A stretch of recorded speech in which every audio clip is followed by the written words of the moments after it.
আজকে ধাবা স্টাইলে একদম নতুন পদ্ধতিতে কষা চিকেন রেসিপি বানাবো। সেই চিকেনের জন্য আমি এখানে 500 গ্রাম চিকেন নিয়ে নিয়েছি। প্রথমে চিকেনটাকে একটু ম্যারিনেট করে রাখবো। এর জন্য নুন আর হলুদ দিয়ে আর একটু বেশি করে সর্ষের তেল দিয়ে দিচ্ছি। দিয়ে এটাকে ভালো করে মেখে নিয়ে প্রায় আধা ঘন্টার জন্য ম্যারিনেশনের জন্য রেখে দেব। যতক্ষণ ম্যারিনেশনে রাখা যাবে চিকেনটা তত বেশি সফট হবে।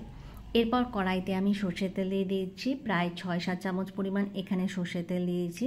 তেলটা একটু গরম হয়ে এলে দুটো তেজপাতা, দুটো শুকনো লঙ্কা, এলাচ, দারচিনি, এলাচের পরিমাণ 4টে, দুটো পেঁয়াজ কুচিয়ে নিয়েছি, পেঁয়াজটা একটু বড় বড় করে নিয়েছি, আর কয়েকটা বেশ খানিকটা পরিমাণ টমেটো নিয়েছি, প্রায় 6-7টা টমেটো একদম ছোট ছোট সাইজের। আর এগুলো মাঝখানে ফালি করে এরকমভাবে উল্টে উল্টে রেখে দেবো। এই অবস্থায় ফ্লেমটা কিন্তু একদমই লো করে রাখতে হবে। সবগুলোকে দেওয়ার পরে একটুখানি নুন দিয়ে একটা ঢাকনা দিয়ে ঢেকে রেখে দেবো। কিছুক্ষণ বাদে ঢাকনা খুলে প্রায় 6টা কাঁচা লঙ্কা নিয়েছি, এর মধ্যে দিয়ে দেবো। আর একটা গোটা রসুন আমি ছাড়িয়ে নিয়েছি, সেই গোটা রসুনটা দিয়ে দিচ্ছি। আর একটু আদা কেটে নিয়েছি একটু বড় সাইজ করে, সেই আদাটাকে এর মধ্যে দিয়ে প্রায় 10 মিনিটের জন্য ঢাকা দিয়ে ঢেকে রেখে দেবো। 10 মিনিট বাদে ঢাকাটা খুলে দেখুন ভালোভাবে টমেটোটা একদম কষে গেছে, পেঁয়াজটাও কষে গেছে। এর মধ্যে আমি 3টে কাজু বাদাম দিয়ে দিয়েছি, আপনারা চাইলে আরও কয়েকটা দিতে পারেন। তারপর একটা মিক্সার গ্রাইন্ডারের মধ্যে এই সবগুলোকে আমি নিয়ে নেব। নিয়ে সামান্য একটুখানি জল দিয়ে ভালো করে একটা মিহি পেস্ট বানিয়ে নেব। আবারও কড়াই বসিয়ে দিয়েছি, কড়াইতে আবারও বেশ খানিকটা পরিমাণ তেল দিয়ে দিয়েছি। এবার একটা গোটা পেঁয়াজ একদমই ঝিরিঝিরি করে কেটে এটাকে একটু ফ্রাই করে নেব। একটু লাল লাল করে নিতে হবে। পেঁয়াজটা একটু ভালো করে লাল লাল করে ভাজা হয়ে এলেই যে ম্যারিনেট করে চিকেনটা রেখেছিলাম সেই চিকেনটা এবার এর মধ্যে দিয়ে দেবো। দিয়ে আবারও ভালো করে একটু ভেজে নেব।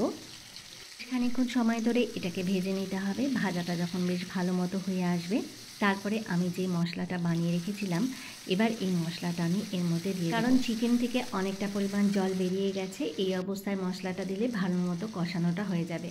আর অলরেডি মশলাটা কষানোই আছে, আর একটুখানি জল দিয়ে অ্যাড করে মিক্সার জারটা ধুয়ে আবার একটু জল দিয়ে দিচ্ছি। তারপরে এটাকে ভালো মতো কষিয়ে নেব।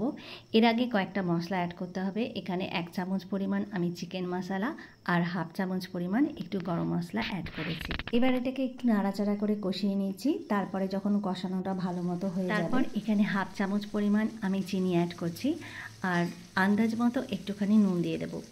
সবগুলোকে দেওয়ার পর যখন কষানোটা হয়ে যাবে এখানে আমি 1/2 কাপ পরিমাণ জল অ্যাড করছি।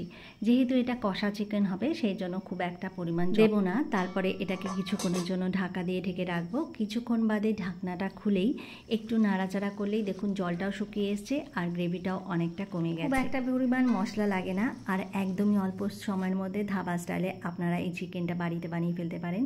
আর খেতে কিন্তু অসাধারণ লাগে। এই রেসিপিটা অবশ্যই বাড়িতে ট্রাই করবেন। রুটি পরাঠার সাথে খেতে অপূর্ব লাগে। রেসিপিটা কীরকম হয়েছে আমাকে অবশ্যই কমেন্ট করে জানাবেন। আবারও নতুন নতুন রেসিপি নিয়ে আপনাদের সামনে হাজির হয়ে যাব। আজকের মতো এখানেই বিদায় জানাচ্ছি। সবাই ভালো থাকবেন। Tata, bye bye and take care.